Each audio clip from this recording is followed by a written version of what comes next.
Viewers, बात करेंगे मुंबई और हैदराबाद के दरमियान T20 मैच खेला गया जो कि IPL लीग हो रही है।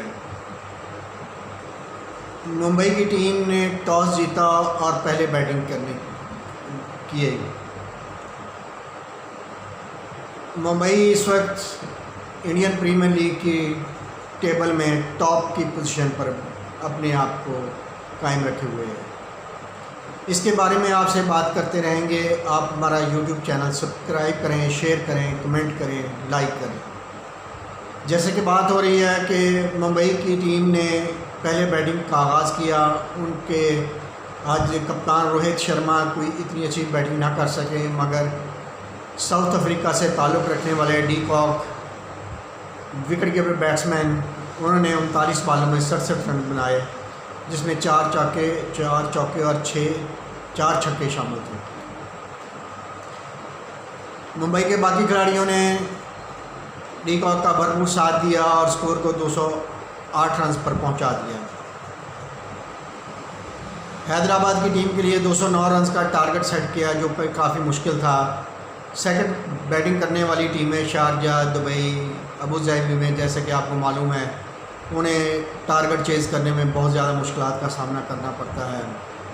लिहाजा हैदराबाद की टीम के कप्तान डेविड वार्नर ने इनिंग्स का आगाज़ तो बहुत अच्छा किया है। 44 बॉलों में 60 रन बनाए, जिसमें 5 चौके और 2 छक्के शामिल थे।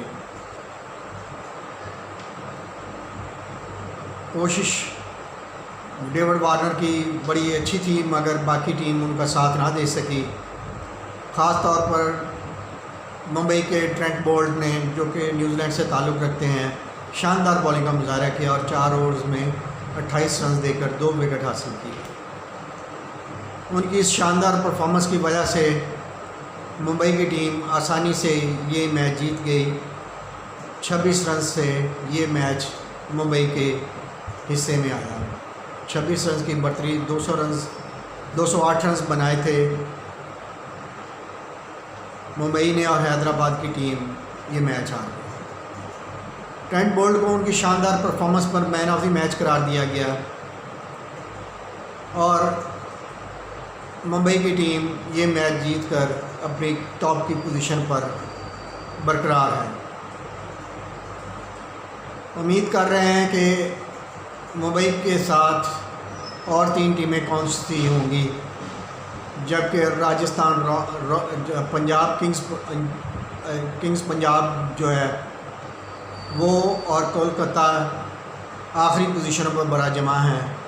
अब देखना ये है कि बाकी 3 टीमें मुंबई के साथ क्वालिफाई कौन करती हैं, क्योंकि मुंबई का बहुत ज़्यादा चांस हो गया IPL के फाइनल में क्वालिफाई करने के लिए।